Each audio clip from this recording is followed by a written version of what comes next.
मोनू, अरे असं गोष्ट अर्धवट सोडून जायचं नसतं. राजपुत्राशिवाय गोष्टीला काय अर्थ आहे?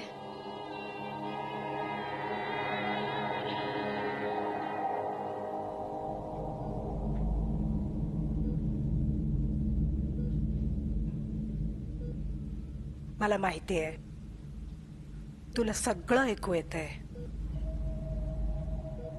तुझे डोळे मिटलेले असले ना तरी आतून तू जागा आहेस. माझी अंगाई ऐकल्याशिवाय राजपुत्राला झोप कशी लागणार?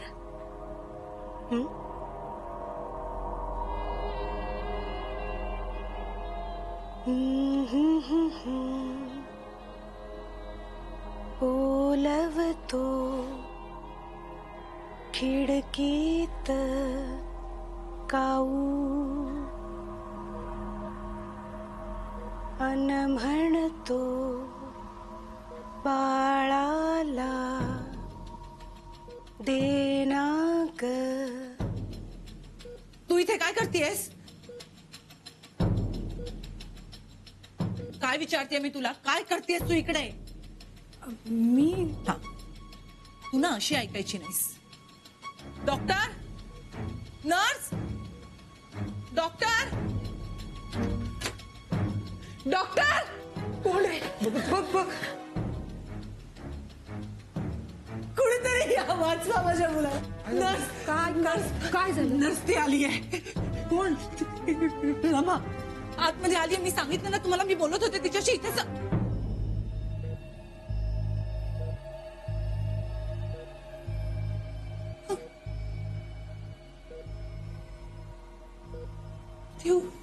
ती मी तिच्याशी बोलले. इथे होती ती. मी बोलत होते तिच्याशी आणि ती काय बोलताना इथे होती.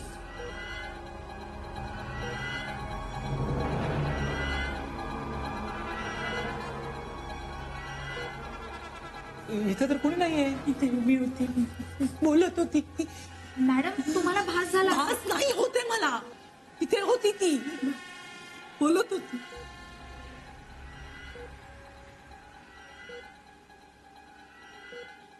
गेली ती, गेली. मॅम गेली ती.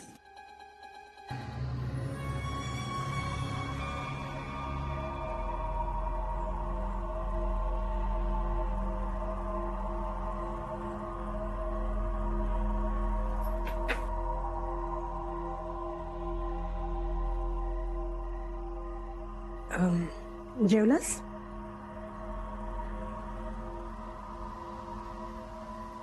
कुठे गेली होती? मी हो, तूच. कुठे गेली होती? पाय मोकळे करायला गेले होते रे जरा. हो, अच्छा, गुड.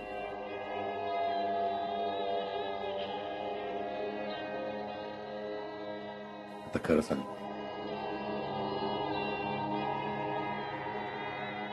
अरे मी किती खोटं बोलशील रमा? तू हॉस्पिटलला गेली होतीस. मला आता फोन आला होता उषाताईचा. तिनं पाहिलं तुला तिथे. तुझा त्यांच्यावर विश्वास आहे, माझ्यावर नाही. विश्वास? तुला जर वाटत असेल मी तुझ्यावर विश्वास ठेवावा तर एकदा शेवटचं विचारतो. खरं खरं उत्तर दे. तू हॉस्पिटलला गेली होतीस की नाही?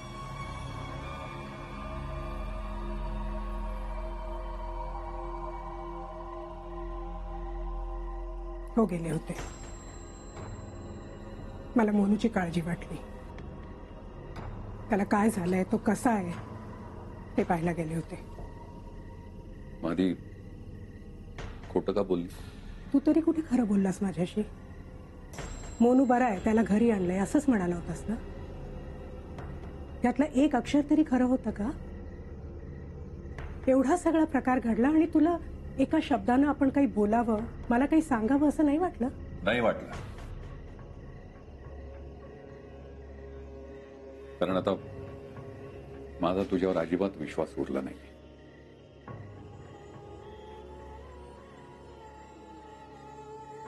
सगळं सगळं जग मला सतत सांगत होतं, या बाईवर विश्वास ठेवू नकोस, ठेवू नकोस. ती बाई विश्वास ठेवण्याजोगी नाहीये. तरीही मी त्यांचं न ऐकता, माझ्या माझ्या जन्मदात्या आईचं सुद्धा न ऐकता तुझ्यावर विश्वास ठेवला. पण तू त्यांचंच बोलणं खरं ठरवलंस. हे सगळं जे काही घडतंय ना, ते फक्त तुझ्यामुळे घडतंय रमा, फक्त तुझ्यामुळे. अरे असं काय बोलतोयस तू? तू सांगितल्यापासून मी एकदाही नाही भेटले रे मोनूला. तो सिद्धार्थचा फोन आला होता, त्याने मला सांगितलं की मोनू हॉस्पिटलमध्ये म्हणून गेले होते. पण त्याआधी मी तुला दिलेलं वचन पाळलंय. वचन पाळलंयस? हो. खरंच? मोनूला भेटली नाहीस इथपर्यंत ठीक आहे, मान्य आहे. पण लक्ष्मीला नाही भेटलीस तू? मला माझं उत्तर मिळालंय रमा. होता नव्हता तेवढा सगळा विश्वास तोडून मोडून टाकलायस तू रमा. आजवर मी कधीच कोणामुळेही इतका दुखावलो गेलो नव्हतो. यासाठी मी तुला माफ नाही करणार रमा, कधीच. निरंजन, निरंजन, निरंजन, निरंजन, दार उघड प्लीज. अरे मला मोनूची काळजी वाटली रे. तो लक्ष्मीकडे तर गेला नसेल ना, ह्या विचाराने मी गेले रे तिकडे. प्लीज निरंजन, दार उघड. रमा, तू मला वचन दिलं होतंस की काहीही झालं तरी तू त्या दोघांना भेटणार नाहीस म्हणून. वचन तूही दिलं होतंस मला, माझी साथ सोडणार नाहीस काहीही झालं तरी. दार उघड निरंजन, निरंजन, दार उघड. निरंजन, निरंजन, दार उघड. निरंजन, निरंजन, दार उघड. निरंजन, निरंजन, दार उघड. निरंजन, दार उघड. निरंजन, दार उघड. दार उघड, दार उघड. निरंजन, निरंजन, दार उघड. दार उघड ना, फक्त उघड लगेच. निरंजन, निरंजन, दार उघड. दार उघड ना, फक्त उघड लगेच. निरंजन, निरंजन, दार उघड. दार उघड, दार उघड. निरंजन.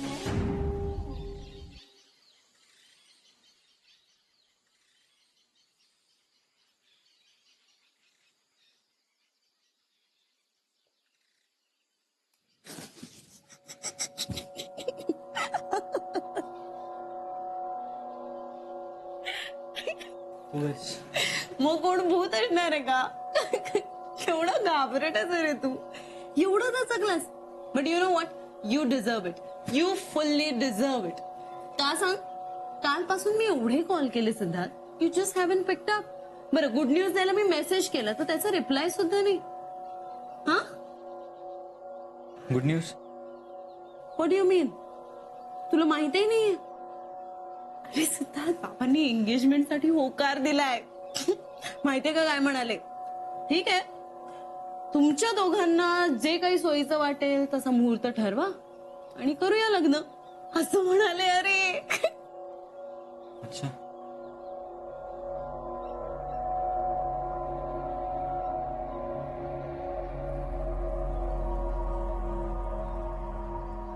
अच्छा, फक्त अच्छा ही रिएक्शन आहे तुझी?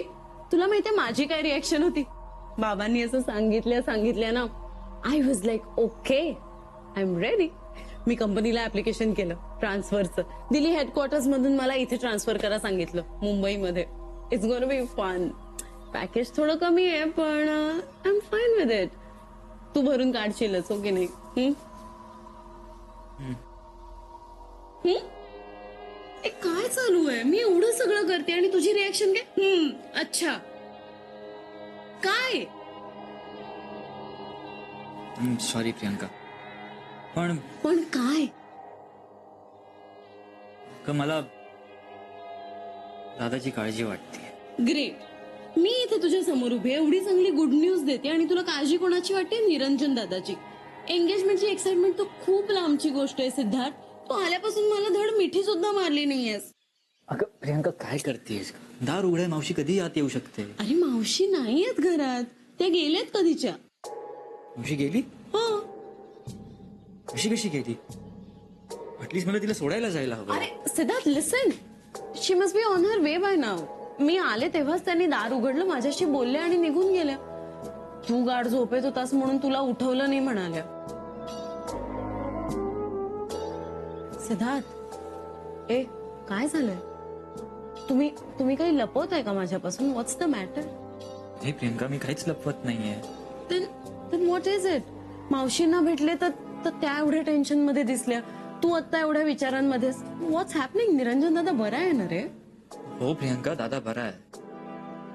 असं काही घडलं नाहीये खरं तर, पण पुढे काहीतरी घडेल या विचाराने मला जरा काळजी वाटते.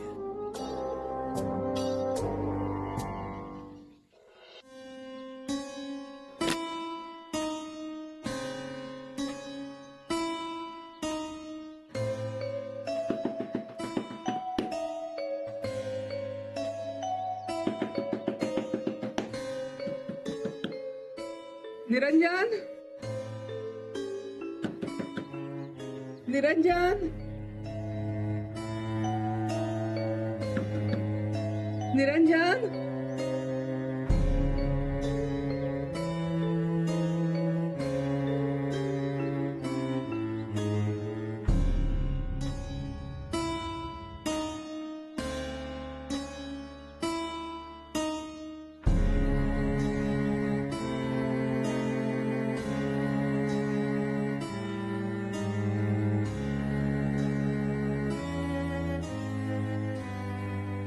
मी बोलले सिद्धार्थशी, खूप बोलले.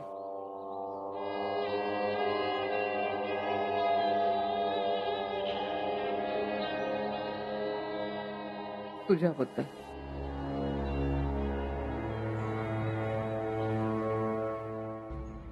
तू माझ्याशी काही बोलत नाही, मला काही सांगतही नाही. त्याच्याशी मात्र मनमोकळेपणानं बोलते.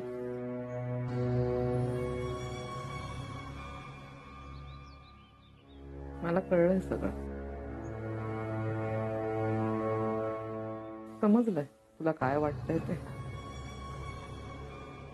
मला माहित होतं हे असंच घडणार आहे. आई आहे रे तुझी मी. तुझा जीव कोणामध्ये किती गुंतू शकतो हे माझ्याशिवाय कोणाला समजणार आहे?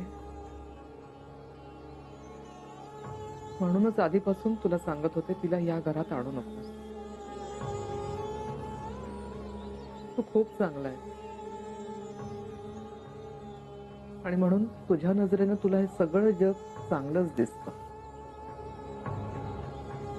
पण असं नाहीये.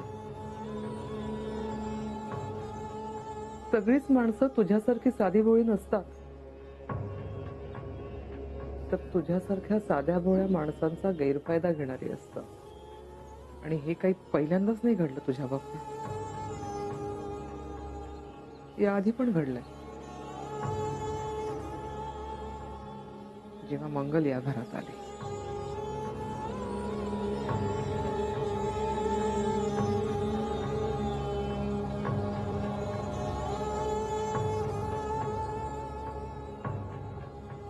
हे गेले तेव्हा हे घर आणि त्यांची पेन्शन एवढंच हातात होतं माझ्या. काटकसर करून प्रसंगी वेळेला पोटाला चिमटा काढून तुला लहानाचा मोठा केला. तूही लहानपणीच जबाबदार झालास, शहाणा झालास म्हणून हे सगळं शक्य झालं. पण हे सगळं साधं सरळ सोपं आयुष्य अवघड झालं ते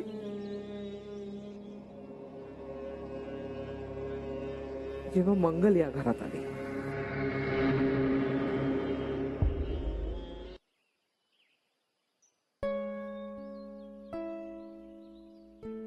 मला माहितीये मी तिला कधीच आपली मानली नाही. खूप राग केला तिचा, खूप भांडले तिच्याशी. पण काय करणार होते रे मी? तू कधीच माझी बाजू समजून घेतली नाहीस.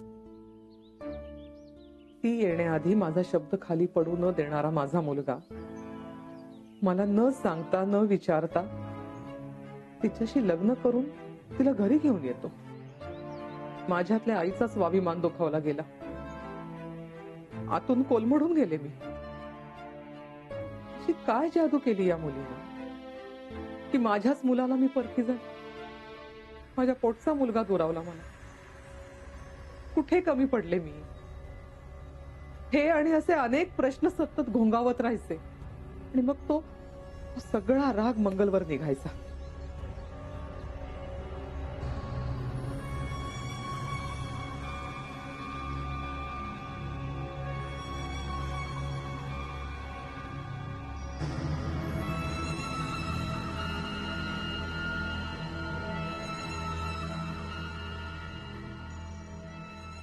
पण देवा शपथ सांगते निरंजन, तिच्या जीवाचं काही बरं वाईट व्हावं असा विचार सुद्धा माझ्या मनात आला नाही रे कधी.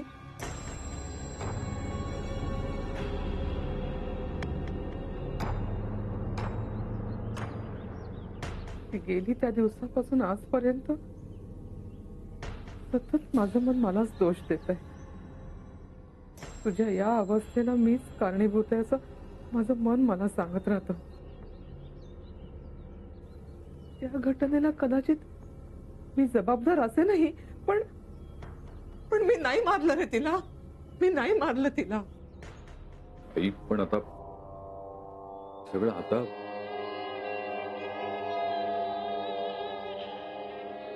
आता सांगायचं कारण म्हणजे एवढं सगळं करूनही मंगलनं मला माफ नाही केलं. ती परत आली आहे निरंजन, रमाच्या रूपानं. आणि ती स्वतः तुला गुंतवून घेते आणि तूही भाबडेपणाने तिच्यात गुंतत चाललायस. आई हे असं काही नाहीये.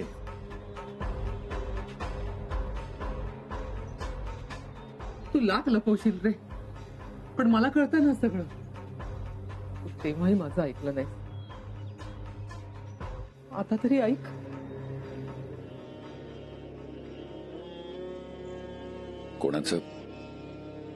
कोणाचं काय ऐकावं मला काही कळेन असं झालंय. कोण चूक कोण बरोबर ते कळत नाहीये. तुझं ऐकावं तर मन मानत नाही आणि मनाचं ऐकायला गेलं तर मेंदू जड होतो.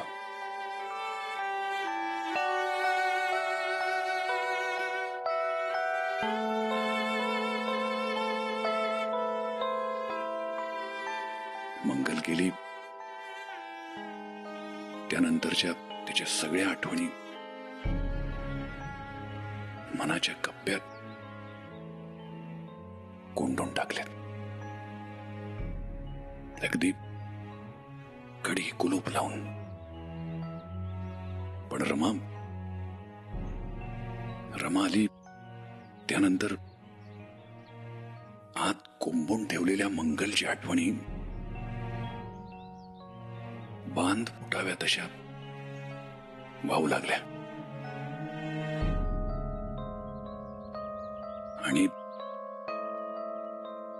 मी त्यात वाहून गेलो आणि मनाचा तो कप्पा आता मनापेक्षा मोठा झालाय. पण त्या कप्प्यात फक्त अंधार आहे आई,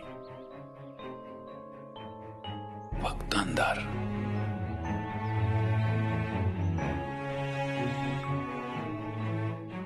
आणि त्या अंधारात मी फक्त चाच पडतोय.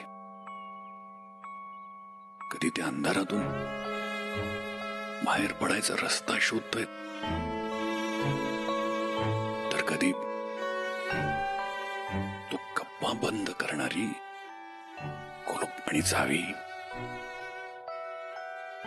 पण हाताला लागतायत त्या फक्त मंगलची आठवणी आणि रमाचे विचार.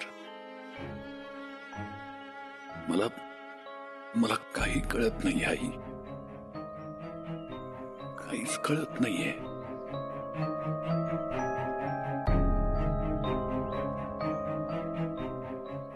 तू घाबरू नकोस बाळा,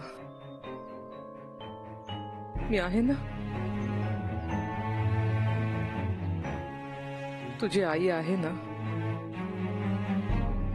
सगळं नीट करीन.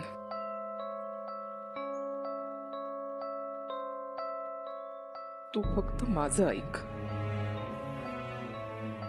तू काहीच करू नकोस, काही बोलू पण नकोस. फक्त बघ तुझी आई आता तुझ्यासाठी काय करते ते. या सगळ्या विळख्यातून तुला बाहेर काढल्याशिवाय आता मी स्वस्थ बसणार नाही.